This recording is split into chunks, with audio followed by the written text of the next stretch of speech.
Welcome to the latest episode of Five on the Floor on the Five Reasons Sports Network. Thanks for joining us on your favorite podcast app or on Five Reasons YouTube. We're also on Podbean, Spotify, Google Podcasts, Apple Podcasts, and we're on Dash Radio every single weeknight at 7 p.m. I mentioned Five Reasons YouTube. Make sure you hit subscribe. You get all of our streams, including Before Floor, an hour before every Heat playoff game, and Post Up 5R as soon as the game ends, and the content on all the other Miami teams.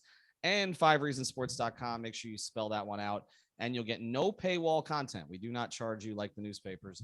You will get it there on fivereasonsports.com. We do want to tell you about the sponsor of this episode. It's our friends over at Water Cleanup of Florida. If you're a South Florida property owner with an insurance claim, you're dealing with water, mold, or fire damage, reach out to Michael, Robert, and the rest of the team at Water Cleanup of Florida. They understand the impact and stress that an unexpected disaster may cause. Licensed building contractor. They provide A to C service and one-stop shopping that busy homeowners and business owners require, and they'll make the cleanup and insurance claim process painless and hassle-free. So reach out to Michael. No need to bring in other contractors. They'll handle it all for you. 954-579-0356. It's 954-579-0356. Based in Boca, but they service all the counties down here. And again, you can find them at watercleanupofflorida.com. And now, today's episode. All right, Ethan Skolnick back on our podcast apps and on the Five Reasons YouTube channel. We've got a special guest again. He joined us before the playoffs started, and now we're actually in round two. It's Norris Cole, two-time champion here in the States, obviously with the Miami Heat. Too many times to count, champion overseas. So we've caught him here. I guess, what is it, 10:45? Where are you right now? Where in the world is Norris Cole? This is our new game. I'm in France right now. I'm in Bergen-Brest, France. Oh, look at that. All right. Are you going to speak French? Let me ask you this before we get to this other stuff. Alex Toledo is with us as well as I go through the floor plan today. So Alex will be asking some questions. How many languages you speak? Now, how many languages can you get by in? It's funny. I don't really speak any of the languages, but when I'm here, I learn like conversational things. Mm-hmm. And then once I leave, I forget them because you don't practice. These are languages that, you have to practice every day. So I know like the basics, how to say thank you, hello, or excuse me, things that can get me by. Everywhere I go, I learn those things. And then once I leave, they leave me. But Spanish never kind of leaves because being in Miami and learning it in school, French is a tough language to learn. But some of the things are close to Spanish. So anything that's close to Spanish, the words, I know a little bit. Hebrew is impossible because they're the only one, out there in Israel. Those are the only people who speak Hebrew. No one else speaks Hebrew. So that's like a code. If you can speak Hebrew, you know the ultimate code. I was bar mitzvah, Norris, but I didn't learn Hebrew either. I had to, there's two steps with Hebrew. It's just like my daughter's learning Mandarin. She's behind me right now.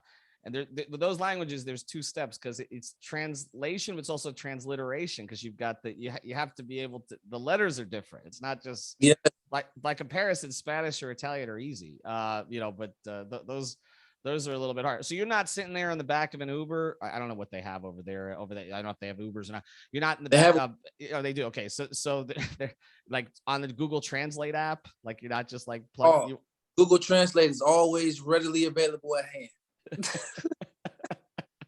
Always. All right, we're going to try to get you to translate some of the stuff that's going on in this series. The Heat are up 2-0 going into game 3 in Philadelphia, playing up there on Friday night. Kyle Lowry, the news today, Kyle Lowry is upgraded to questionable. I'm still not sure that he's going to play. The whole rest of the team is listed as questionable, but they all will play. And of course, Joel Embiid is questionable.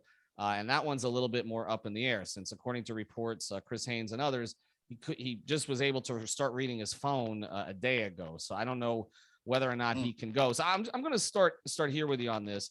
I don't know if you've encountered any series where you were going into it expecting to maybe play one type of team, but then because of an absence, a team played a different way. And I guess in that light, have you ever experienced that? And what do you think of the job the Heat have done in the first two games, kind of adjusting to obviously a team that, looks very different without an MVP candidate?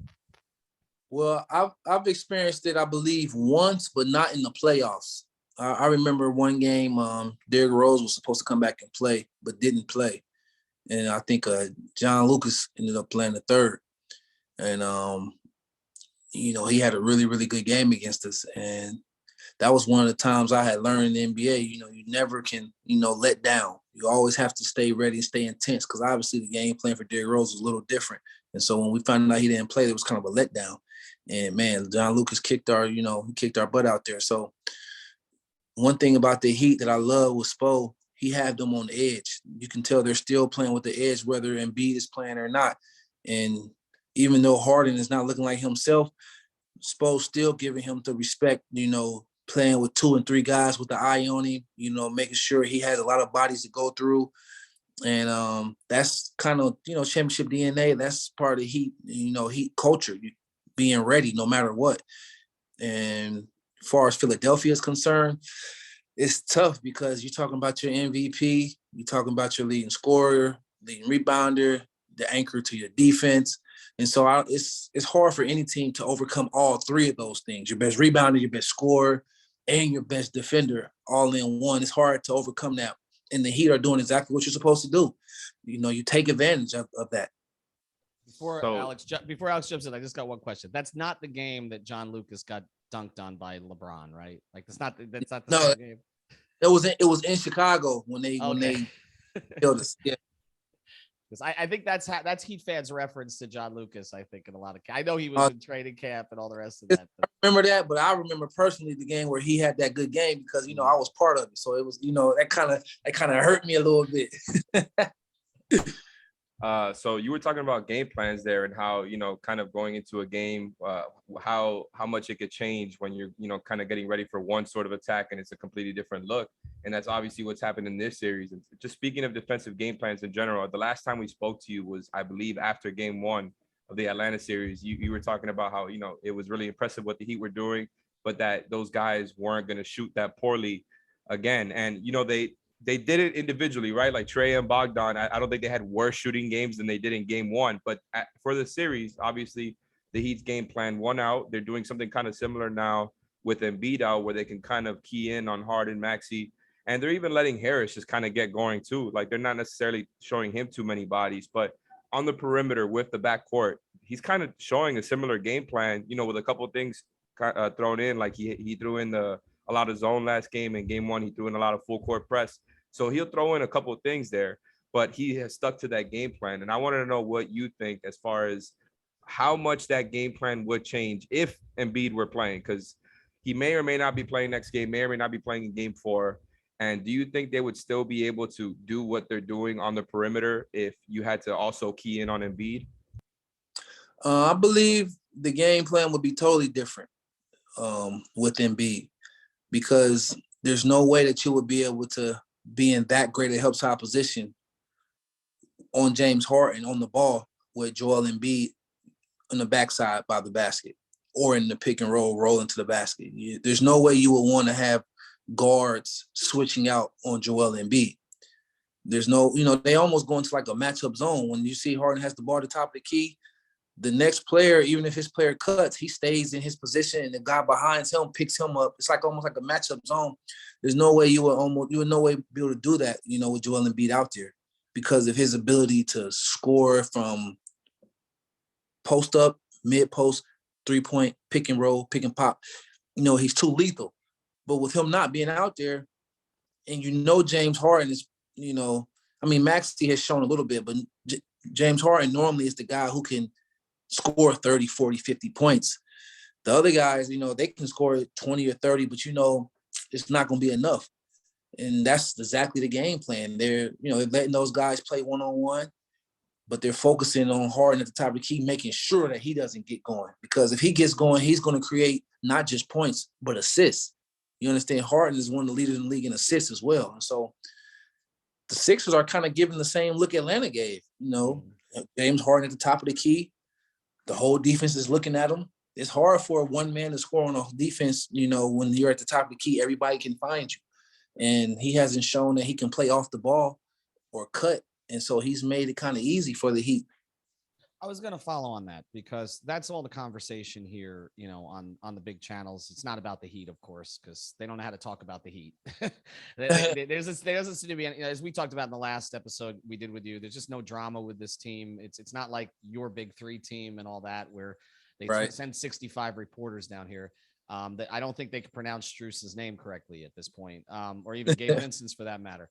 But all the conversation is about Harden. And I know what you said at the beginning, that Spo is showing him the proper respect.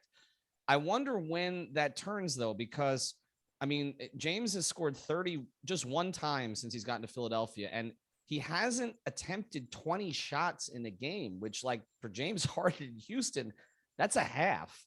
And just watching him yesterday, it's a lot of, like you said, he dribbles up, stops, passes, standing there for 8 seconds, no movement, no cutting, no nothing. He's just sort of waiting for other guys to do things. I mean, he honestly, Norris, looks like a shell of the player that he was. So at what point do you not, I mean, is it when Embiid comes back that, okay, now the focus is going to, even with the mask, even with the thumb problem, the focus goes to him? Like, how long do you show that respect to him if he hasn't really done anything in the last, I don't know, 6 weeks to warrant that? You keep doing it because it's not about James Harden. It's about you winning and establishing your pace, your style of play. So, you keep doing it because, as you can see, Philadelphia, they can't score enough. They can't get in any type of rhythm. So you keep doing it.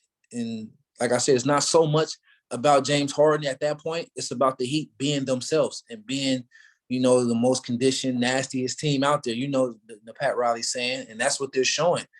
But when Embiid comes back, obviously that's going to change. I mean, it has no choice but to change because Embiid is a guy who can dominate a whole game if you don't give him the proper respect. If you let him play one-on-one, if you let him have free rolls to the basket, if you don't have, 2 or 3 guys in help position, Embiid is a guy who can destroy you because, he's MVP caliber at this point in time in his career.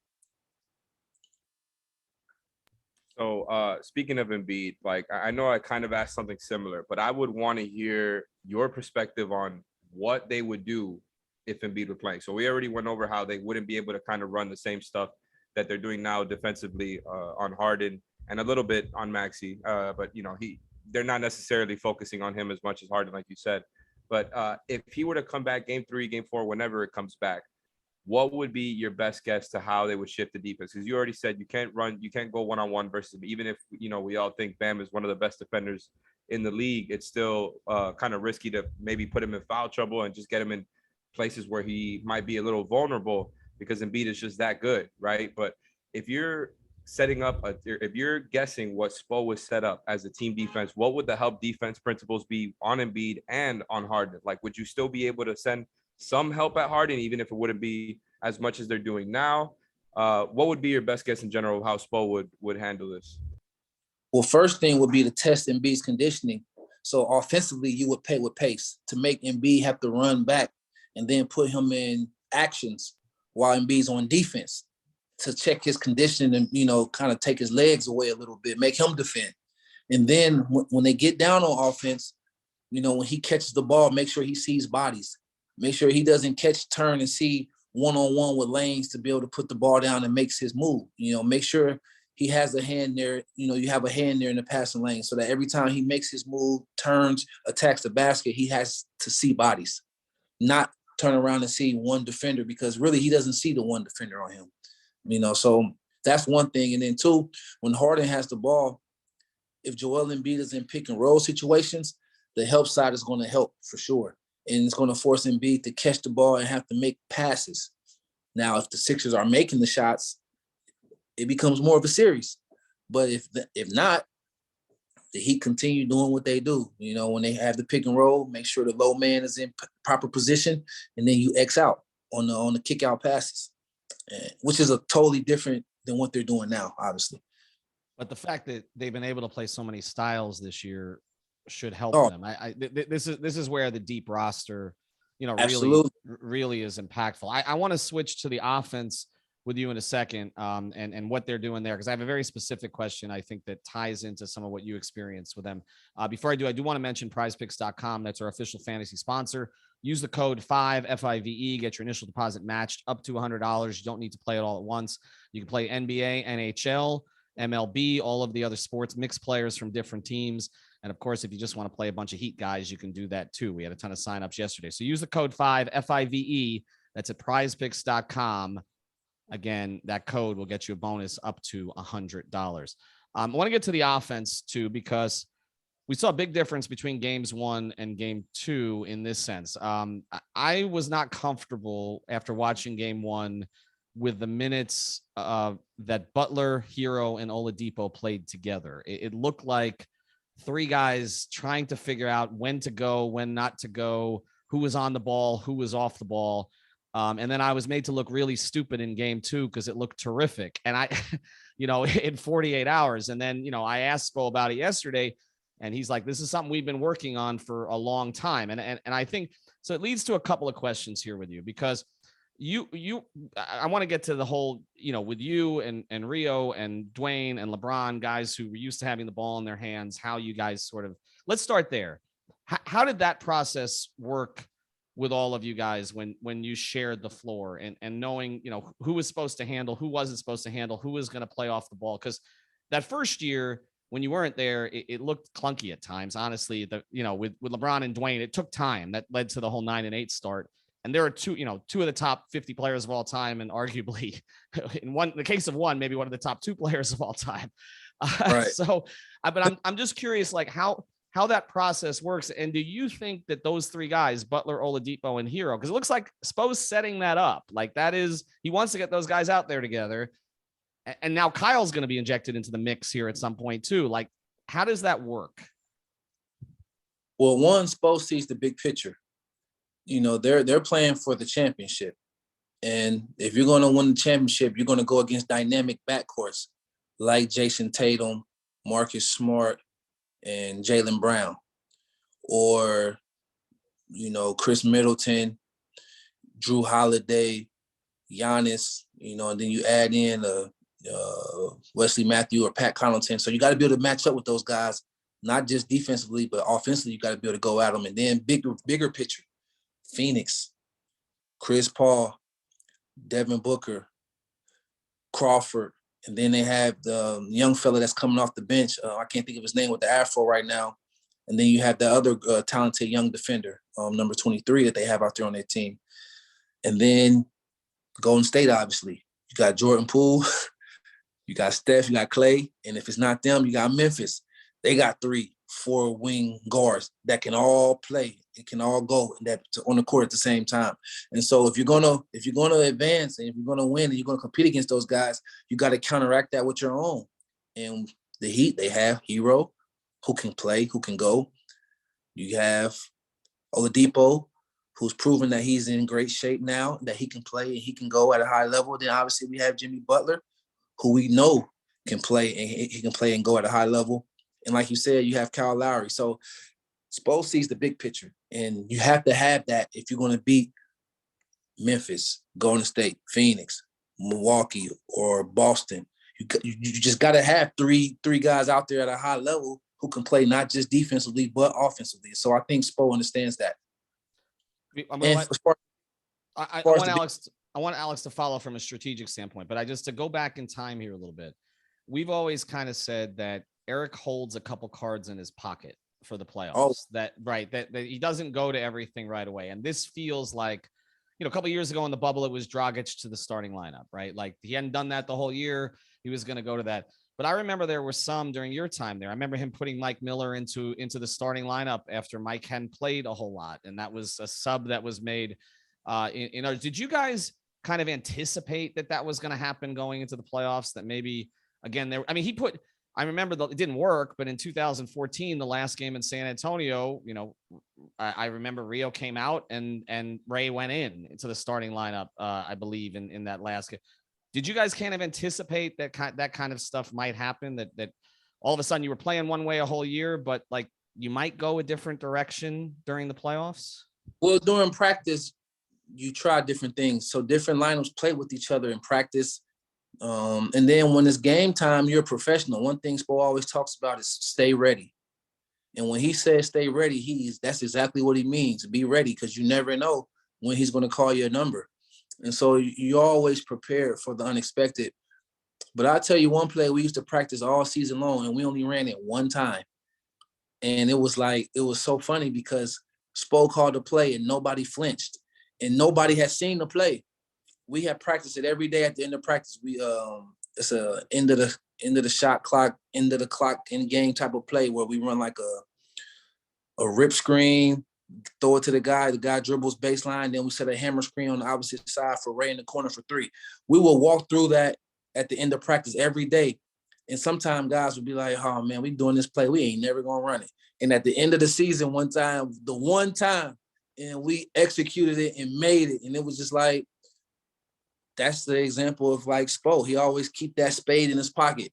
And that's why for us as players, we have to always stay locked in, because if we didn't concentrate and practice on that, we might have had to waste a timeout, or if we didn't have a timeout, we would have had to have a play that, a play that probably wouldn't have worked. But because everyone was locked in and stayed ready, as soon as we was in a situation, we didn't have a timeout, Spo called it, we executed it, boom, knocked it out. And so I think it's the same thing now. I'm sure in practice, there's different lineups that play together that he hasn't shown on the court yet. And that Oladipo, Hero, Jimmy lineup I'm sure they've practiced together a couple times. Alex?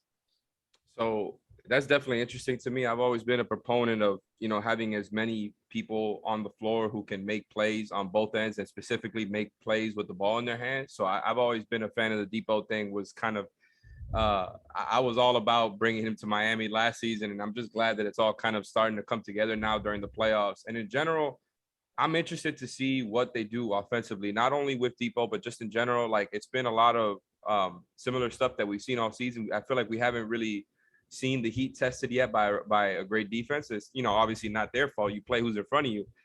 They've had a really, I think, not, it's still competitive, but I don't want to downplay what they're doing. It's been really, really impressive that, they're out there playing without Kyle Lowry and just racking up wins in general in a pretty dominant fashion. But offensively, that's been the concern all season. I know we asked you about it last time. I just wanted to ask you, how do you feel about what you've seen from that end of the floor? I think we've seen more Tyler and Bam in this series after they kind of were a little bit quiet against the Hawks. Is there anything that you've seen change much from the regular season? Is there anything you would like to see more from individual guys? Just how do you feel about the offensive side of the floor from what you've seen in the playoffs? Well, I feel like the Heat are doing what they have to do to get the next win, which is what it's about in the playoffs at the end of the day. It's about getting the win, advancing. And when you cannot play your best and still win and still have something to improve upon, it's a pretty good feeling, when you don't have to play your best and still get wins. Obviously, there's still some concerns. We go through those droughts where, we kind of let Phoenix back in the game sometime, or we go on shooting droughts against Atlanta. But that's where the defensive balance comes into play. That's why you play both sides of the ball. And so right now, I like what I'm seeing. Obviously, it doesn't look the same as other teams. It doesn't look the same as Boston. It doesn't look the same as Milwaukee, Memphis, Golden State, Phoenix. It doesn't look the same, but that's not the Miami Heat way. And the Miami Heat way is a different style than any other style. And I think styles make fights, and styles are what's going to determine the different matchups, who's going to advance. And I think the Heat have the potential to match up with any style and make it competitive. Whether they win or not, I don't know. But I believe they have the players and the coach and the mentality to compete with any team, no matter the matchup. And so I like what I'm seeing. It's not the prettiest in the world, but I like that they're showing that in any situation they can execute. In any situation they can put a different lineup out there and come up with continuity. And then any situation, when they need a basket or when they need to make a play, whether it's rebounding with Bam or whether it's Jimmy taking over or whether it's creating, shots for Hero or Oladipo or, PJ Tucker in the corner, I believe that they're capable of doing it. And they've been blown out very few times this year, which is one of the things we've noticed, because they hang in like that. Again, they struggle to finish some games. Right. They hang in there. All right. When we come back, we got some rapid fire, some of which came from our off the floor feed, but I do want you to tell people about Energy Cubes and how they can find it. Yes. So Energy Cubes are the best tasting protein bars on the market, made with real food, not protein powder. You can find it on e3energycubes.com. It's non-GMO, dairy-free, soy-free. So, those who, have, funny taste buds who don't like GMO or who's soy free or dairy free. These, protein energy bars are definitely for you and for everyone else. And like I said, they're the best tasting, on the market. E3energycubes.com. Is there a code that they should use there too? I want to make sure I give that to there's a discount code going on right now. It's called FITCON, FITCON 22, and you'll get 25% off. All right, so FitCon 22 for Jimmy Butler, if you can't remember that one, or James Jones, if you want to go old school there, and we may see him in the finals too. So that's actually one of the questions that I want to get to with you with rapid fire. So FitCon 22 for 25% off, and I'll post this on Twitter as well. All right, I got a couple things, and just going to ask you a couple of these questions. Some of these came from our feed already. But I want to get to this. This is an interesting question, because I saw Duncan Robinson last night get in for the last 59 seconds. And you're talking about a player who was a starter. He got a little ovation when he came in, but I mean, he had 8 3-pointers in the first playoff game, and he's pretty much been out of the rotation since, completely in this series. I guess as a player, how would you handle that? Like, just, because I know you say the right things publicly, and obviously he got his contract this offseason. He's been well compensated, but this is the time that you want to play. Like, how as a player would you deal with that? Well, it's difficult, but at the same time, you got to understand the same way it switched from him playing and not playing. Guess what? The next series can go back to him playing. And so, I think it's been proven that at any point in time, you have to be ready to step up. So I'm sure he's staying in shape. I'm sure he's getting his shots up. I'm sure he's ready. And no, it's frustrating, but at the same time, it's a team game, and the goal is to win the championship. And so, you don't want to be an issue. You don't want to get in your own head, So I think I'm sure he's doing the right thing. I'm sure it's difficult for him, but he's seen enough. They're going to need him. They're going to need him, and, it's his job to have to be ready. All right, I got one more, and then Alex jumping on the next one. I wanted to ask you about one thing around the NBA, because Gary Payton III has been a big factor for Golden State this year. He's been a really good find for them. Did you see the Dillon Brooks foul? Yeah, I did. I saw it. What's your thoughts on that? Because now it looks like Gary Payton, he's out for 3 weeks minimum. I mean, at best, he's back for the finals. Yeah, I don't like that play. That's a dangerous play. When you go for a block from behind, when a player's in the air, you have to make sure that the ball is reachable. And as you can see on that play, the ball was not reachable for him to block that shot. So what it becomes a hit across the head, which could be a neck injury. And then when a player's jumping in the air full speed, not only are you going to knock him off balance, but it's going to knock his landing off to where he can't prepare to land. And that's when you see dangerous things happen, like what happened. So I don't like that. I don't like that foul at all. It's a dangerous play. And no, the refs, they made the right call. And I hope that little GP, I hope he's okay. But in the playoffs, chippy things happen, but that's a dangerous play. The one code that you never break. It's okay to play physical and body check people and things like that, but you never want to put a player at risk of being hurt for the season or potentially hurting your career, because this is our livelihood. And that's a player code that everybody honors. And he kind of, that play was very dangerous. That was a very, very dangerous play. So this is not going to be my question, but now hearing you talk about that, I'm kind of interested to hear now what you would have to say about the Draymond thing. Because personally, for me, like I was kind of surprised when they had called that a flagrant 2, the immediate, not suspension, immediate ejection. And I thought that's something that you kind of maybe will just get a flagrant 1 for in the playoffs. I thought the jersey thing was a little weird, like something that we don't really see much precedent for. So it felt like it kind of threw everybody off. How did you judge that foul? Would you look at it kind of as a similar thing to what Dillon Brooks did? How do you feel about it in general? It was a different type of play, but it also, I think he deserved to be not suspended, but, ejected for that too. That's a flagrant 2. You got to think, first of all, he hit him in the face. And then he pulled him out the air. And then once he realized the mistake he made at the end, he tried to act like he was pulling him up. But no, that was a very dangerous play. He hit him in the face. Even if it's not intentional, it's not about the intent. I don't think Draymond intended to hit him in the face, but he did hit him in the face. And it was a bit obsessive. It was a good smack in the face if you watch the slow-mo, watch the replay. And on top of that, you pull the guy out the air. But once he realized, like, oh, man, like what he did at the end, he tried to make it seem like he pulled him up. But that was a dangerous play as well. And so it's not the same as the Gary Payton play. The Gary Payton play, I believe, was a little worse, because he hit him across the head, which was a potential neck injury. He knocked him out the air, which was another risk of injury. And then the landing part, which we all saw, it became an injury. So that was a different play. But I believe Draymond's was a flagrant too. It was excessive, unnecessary. You can't be grabbing guys by their jersey while they're in the air. That's not okay. On top of the smack in the face. All right, Alex, you got one? I got one. Real quick on this one. Boston or Milwaukee? Who are the Heat seeing on the other side? All right, well, there we go. Who are the Heat seeing on the other side of this? I'm going with Milwaukee. It's going to be tough, though, because I'm not saying that with the utmost confidence, especially with Chris Middleton not playing, but I believe Giannis is the best player in the world, so I'm going with Milwaukee. All right, that's fair. I picked the Celtics originally in the series, and after game one, it's kind of made me feel bad about that pick just because Giannis is really on that level that I think LeBron has been at for so many years, where it's like he can overcome some of these types of things, where it's like maybe he wasn't at that point a couple of seasons ago, but especially I feel like after, last season where he put everything together, he's just at a whole other level now where it's like, even with the Celtics' incredible defense, he can overcome these things. And I kind of feel like we're going to see, the Heat are going to see the Bucks now, even though obviously there's still a long way to go in this series.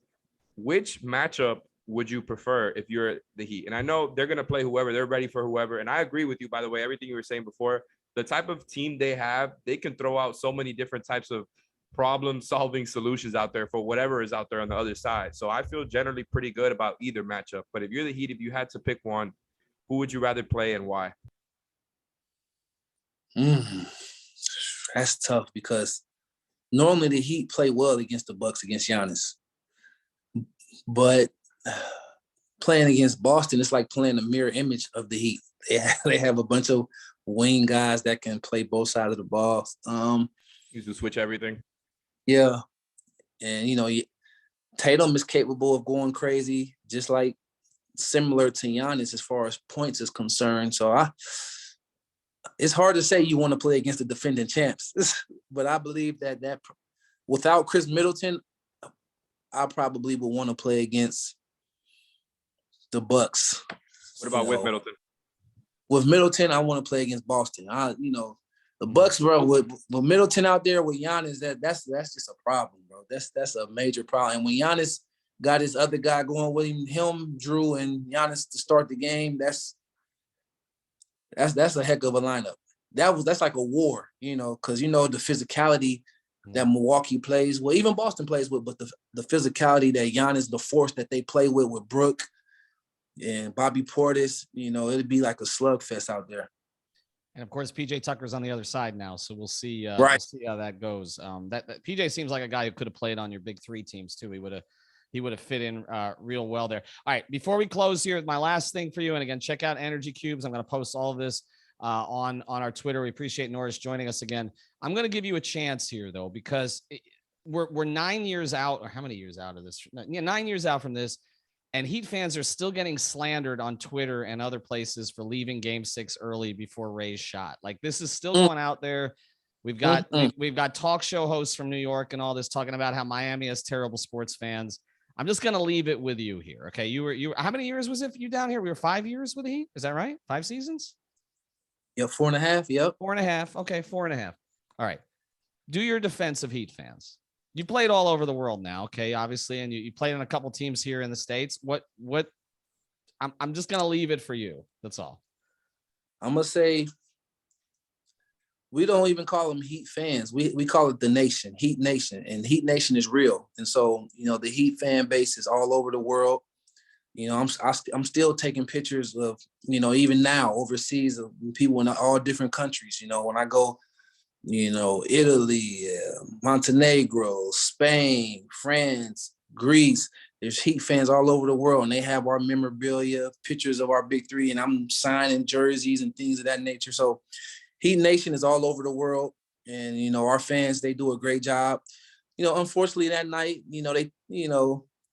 it would have took something historic for us to win, and something historic happened. And so, you know, in a normal game, 18 seconds to go, you know, down 5, you know, normally that game is over.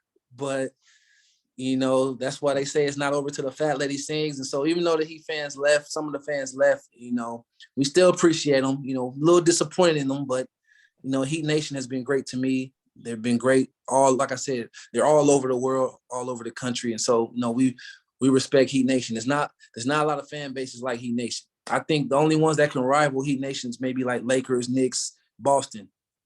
Other than that, you know, Heat Nation is probably among the best, you know, in the world.